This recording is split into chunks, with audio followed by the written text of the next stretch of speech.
I'm joined now by reporter Patrick Marley from our Capitol Bureau, who has the latest on Foxconn. Patrick, what are we hearing now?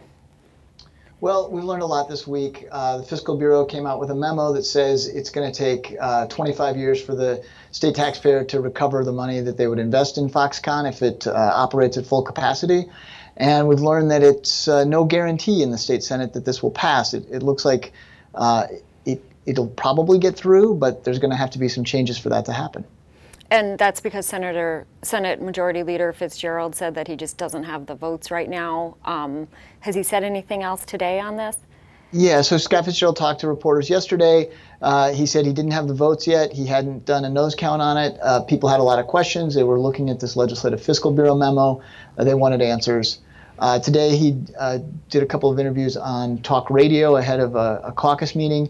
He did say that he believes it will pass eventually, but that he just hasn't counted the votes on it. He needs more time, and he thinks that they want to make some changes to the bill. The key thing that he wants in this legislative incentive package is that he wants to guarantee that certain numbers of jobs would be created by certain dates.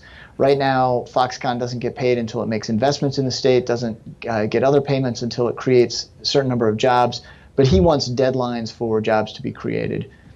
It's interesting because it seems like there's been criticism from liberals and conservatives on kind of whether government is picking winners and losers with this deal. When is the Assembly going to take it up? Is that happening next week?